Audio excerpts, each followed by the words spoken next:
Vamos avançar para o último capítulo da leitura deste livro de Leonardo de Coimbra, Pensamento e Drama, escrito por Santana Dionísio em 1983. O último capítulo que vamos ler sem comentar tanto, para não demorar demasiado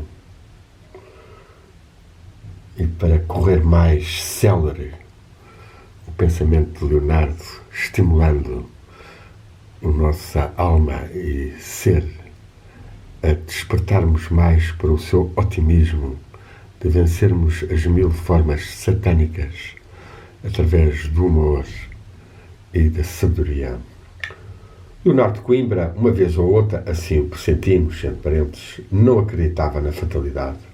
Embora se tivesse sempre prestado atenção, e atenção profunda, ao mistério da tragédia grega, e reconhecesse que no gênio de Ésquilo vivera a humanidade um dos momentos mais terríveis da sua existência planetária, sob a esmagadora suspeição de que todos os atos do homem eram comandados por um inelutável fado,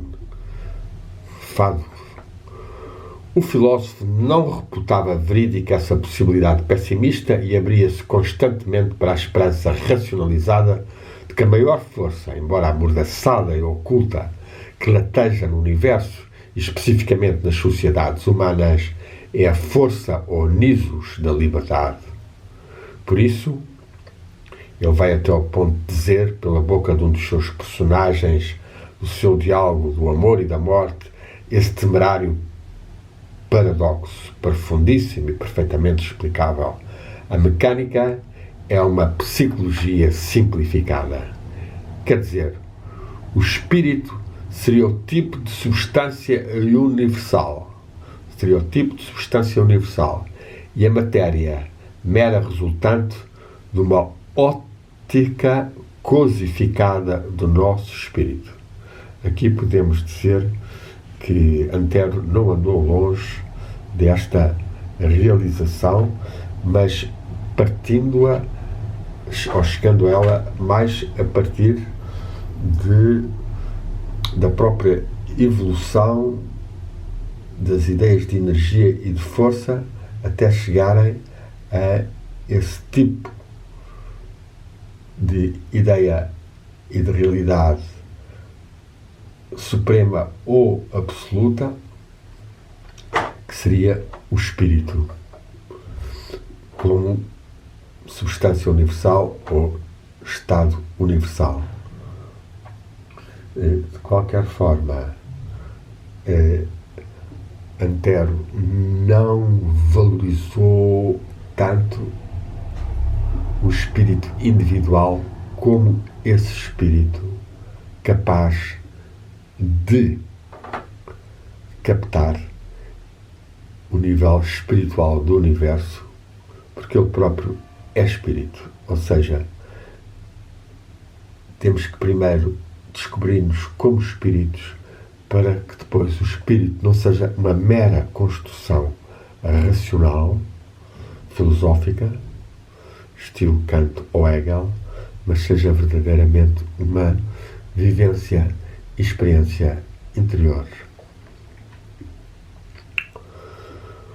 Voltemos. No homem, é certo, o próprio espírito adormece e se transforma muitas vezes em expressões de impenetrável dureza, que seria o egoísmo, a indiferença, a avareza e o ódio, senão formas de degradação ou cosificação da substância espiritual.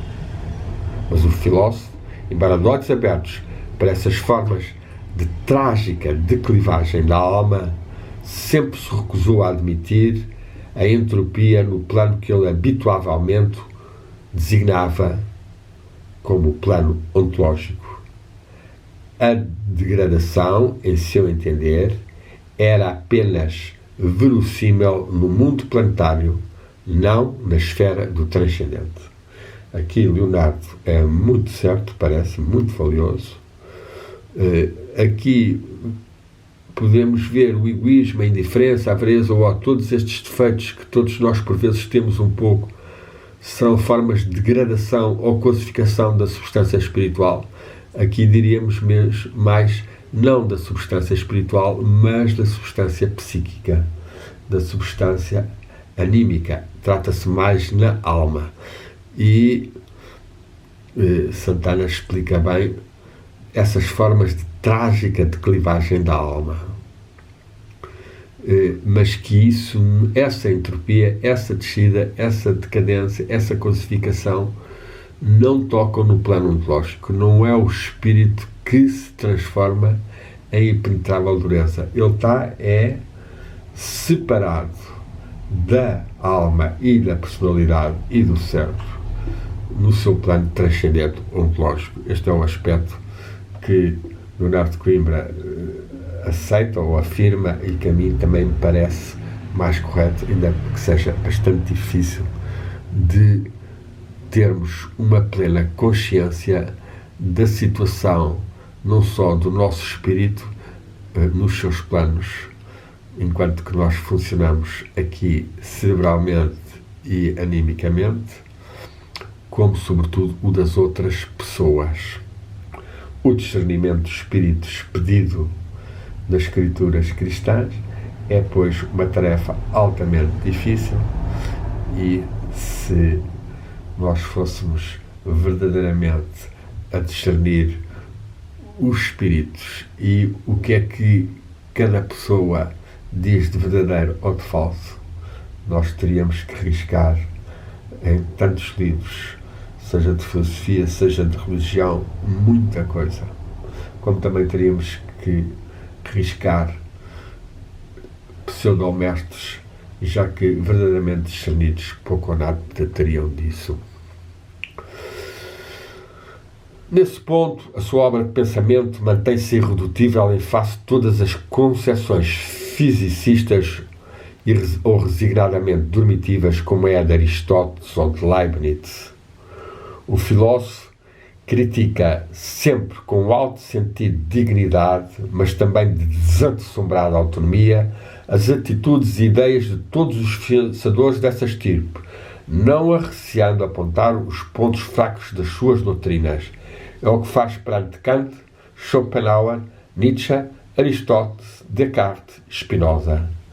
As suas objeções são, em regras, extremamente breves, nem por isso deixam de ser impressionantes de poder penetrante. Isto é bem importante. Vemos como todos estes filósofos, e alguns dos quais que influenciaram muitos dos nossos pensadores, ou que são ainda hoje apontados como grandes portadores do grande conhecimento e sabedoria, e Leonardo de Coimbra viu claramente as limitações espirituais e divinas que tinham. O caso mais evidente de Schopenhauer, Nietzsche e Spinoza. É ver, por exemplo, na alegria, a dor e a graça, o modo incisivo como o filósofo contesta as bases da metafísica de Schopenhauer. E ainda mais, o modo lucidíssimo como revela a fragilidade da sua teoria tão famosa da música. Só por essa página se poderá avaliar a extraordinária argúcia da sua multimuda inteligência de psicólogo e de esteta. A música é vista pelo filósofo alemão como uma expressão direta e absoluta da vontade.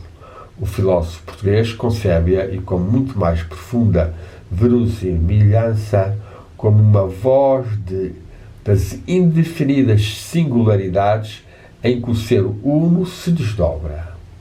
Entre parênteses, leia-me, dito o leitor, nesse volume, o que vai desde a página 82 à 90, na edição de 1956, edição das obras completas. E verifique. Outro filósofo que Leonardo, a cada passo, invoca como uma das figuras mais significativas do pensamento germânico e em quem reconhece dons extraordinários de audácia, é Nietzsche. Essa admiração, porém, não o impede de apontar os erros e as anomalias alucinantes do seu espírito. Assim, ou digamos, da sua alma e do seu pensamento e do seu ego, talvez melhor. Nietzsche, que os últimos anos da sua vida acaba por estar mais ou menos inconsciente ou demente ou ausente, ao que tem sucedido cada vez mais, e por vezes a escritores ou pensadores que são considerados de grande valor e que muitas vezes resultaram de excessos de comprimidos que tomaram, ou sabe-se lá, de alimentação não biológica ou partes genéticas, mistérios. Para não falarmos também do próprio pensamento ou da falta de ligação espiritual que possa existir. Essa admiração por Nietzsche, porém, não o impede de apontar os erros e as anomalias alucinantes do seu espírito. Assim demonstra ao apontar a incapacidade de Nietzsche para compreender o verdadeiro sentido da humildade cristã, radicalmente distinta da humildade verminosa, ou a sua vesânica, exagerada, louca pregação do aristocratismo, derivada da sua cegueira de que a sede de justiça é uma sede incurável no homem e que essa sede implica necessariamente o princípio da equivalência das almas, ou seja, um postulado que de raiz repele a loucura da doutrina de Zaratustra. Bem entendido, em parênteses, seria insensato querer ocultar a verdade, a obra filosófica de Leonardo Coimbra tem um ar irrecusável de coisa hermética. É o estilo que é inconfundível, é o timbre, é a própria sintaxe, é a altura quase sempre alpestre e sideral que nele se respira. Por isso muita gente se mantém receosa ou irónica à distância, como se tratasse de um homem perigoso ou meio louco.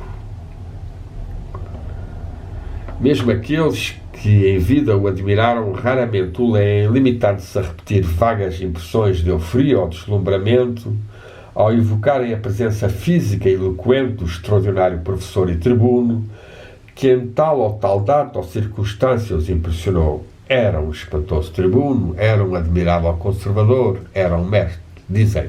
Simplesmente é raríssimo ouvir alguém indicar ou explicar as ideias que esse grande tribuno, conversador ou mestre espalhou a mãos cheias pelo livro, pela imprensa, pela palavra viva. Entre nós, vive-se muito dessa forma de exaltação e de preguiça. Muitos diziam e ainda dizem que os discursos de Leonardo eram ininteligíveis, os seus livros rebarbativos, a sua aução ofuscante, mas atrabiliária, a sua obra efêmera e fruste. A essa resposta, a esses responderei com uma confidência. Sempre que estou cansado ou endurecido, desgostoso de convívio ou descrente de compreensão, inclinado a crer na morte, ou próximo do bafo do demoníaco que estiola e separa, sempre em suma que estou de relações cortadas comigo ou com os outros, e tenho à mão um livro do Leonardo, leio-o ao acaso. Leio-o ao acaso.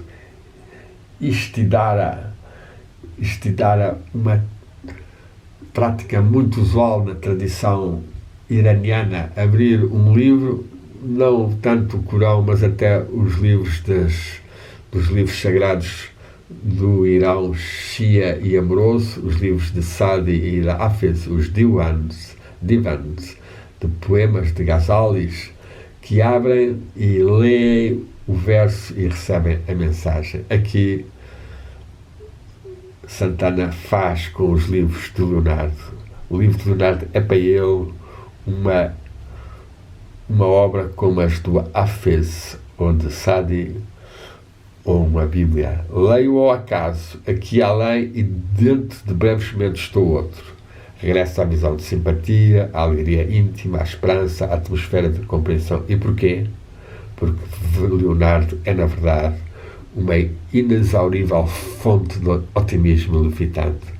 Porque o seu verbo, para quem aprende a escutá-lo, é verdadeiramente claro, leve e saudável, como o ar fresco das montanhas. Contra todas as indolências e malignidades que tentam desvalorizá-lo sem o conhecer, impõe-se a afirmação de que o pensamento de Leonardo é rigorosamente claro e consequente, como o de nenhum outro pensador português, e que a sua obra, a despeito de todas as barreiras da incompreensão que se lhe opõem, está destinada a desafiar a usura do tempo. Isto diz-nos Santana em 1983, estou eu a lê-lo em 2020 e outros o lerão em 2070 ou o que for. Leonardo, e como até Fernando Pessoa reconheceu, era o mais elevado espírito que Portugal tinha na altura.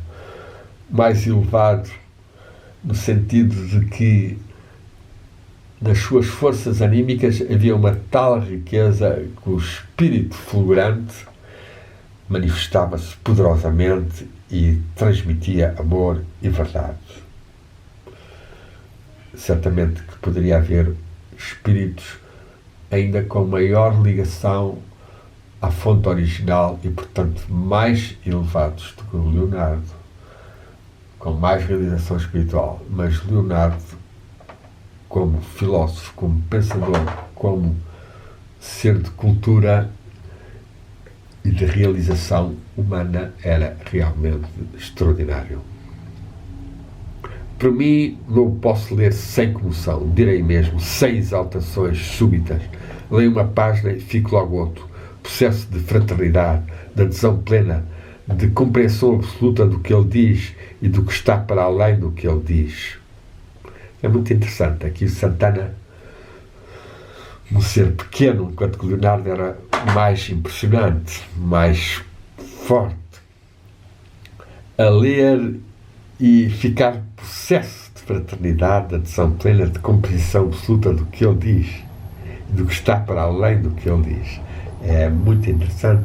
E antes pudéssemos nós ler outros autores merecedores desta nossa capacidade de adesão e transformação. Continua Santana Dionísio, porque a admiração que o Leonardo desperta nunca assume aquela forma de admiração que ele mesmo chamava bárbara, mas como uma espécie de agradecida sinestesia ao movimento, de que, em presença dela, acordam em nós inesperadas forças espirituais. Este saber ler, com este sentimento de presença e de despertar, é fundamental. Na verdade, Leonardo é uma das almas de mais removente ansiedade metafísica do mundo moderno. E esse livro, A Alegria, a Dor e a Graça, uma das obras mais sérias, mais inteligentes, mais religiosas, mais belas de qualquer literatura do mundo. Ao longo de toda ela ouve-se não o ranger da pena do escritor, mas o solilóquio fremente de uma voz planetária. Vox Dei, a voz de Deus, divina, divinizante. Diremos nós, voltemos a Santana, é uma alma que se interroga e deslumbra, que se concentra e exprime em termos de incessante poder de sugestão e comoção. O pensador não o diz ostensivamente, mas o leitor atento percebe sem esforço que Leonardo pensa, com os olhos sempre postos na abissal profundidade do firmamento, alciónico e azul, ou tragicamente noturno e obscuro. Nesta sua antologia se traduzem as mais altas interrogações do homem. Nela se esclarecem, em termos elípticos, mas fecundos, primordiais problemas. Inquire-se o sentido da alegria, do sofrimento, do bem e do mal. Prescruta-se o sentido último da existência. Um grande mistério. Para que estou eu aqui na Terra? O que é que eu devo realizar e fazer? Quem devo eu ser? Que prioridades devo valorizar e empenhar mais? Eis questões que nós devemos meditar, inquirir com regularidade.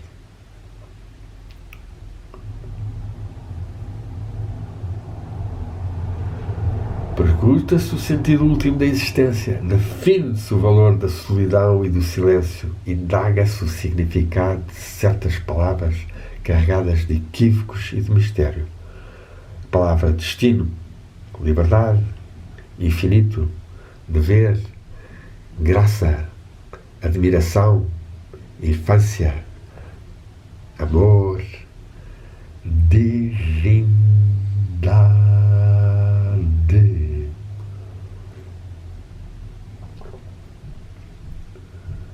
Que palavras mantras escolhidos por Leonardo e por Santana: destino, liberdade, infinito, dever, graça, admiração, infância, amor,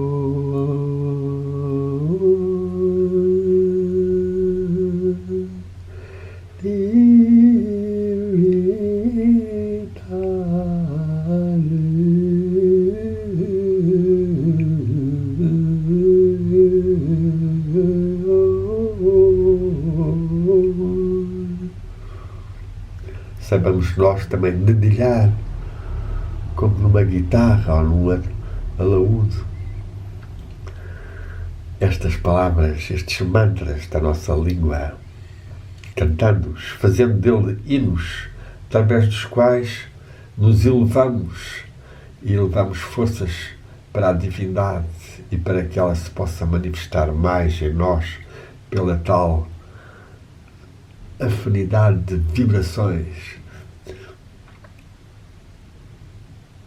Sem sistematismos, a alma do filósofo persegue, escuta e visita todos os recessos do imenso litoral, que o infatigável oceano das ansiedades humanas escava e envolve.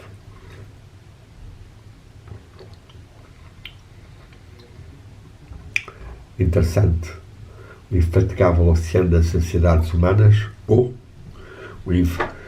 o infinito oceano das potencialidades cósmicas e divinas que vão jorrando às costas humanas as suas marés e alguns objetos e que atraem alguns a tentarem nadar no interior desse oceano ou mesmo mergulharem nas suas profundezas, como nós estamos aqui tentando fazer um pouco com Santana e Leonardo e os mistérios da tradição espiritual portuguesa, que temos aqui dois seres, o principal, o Arcanjo de Portugal, e um dos principais, Leonardo de Coimbra. Vamos quase a terminar. Obra singularíssima, sem dúvida, que não se deixa classificar nem definir à luz da crítica bibliográfica usual. Daí mesmo o seu excepcional valor. Na nossa literatura é o que se pode chamar uma obra irredutível, cujo sentido só pode ser aprendido à custa de longa iniciação. É como a música e a poesia de certos temperamentos criadores, que os coetâneos repelem e escarnecem como rebarbativas e que se tornam clássicas e claríssimas aos ouvidos dos que vêm depois. Possamos nós, pois, atingir esta comunhão com a sabedoria cósmica e divina,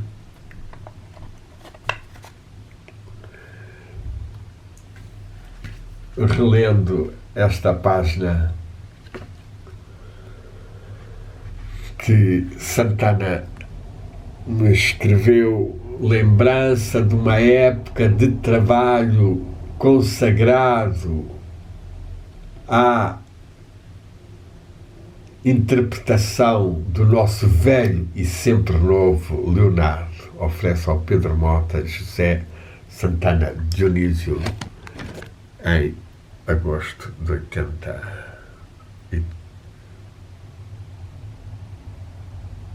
85.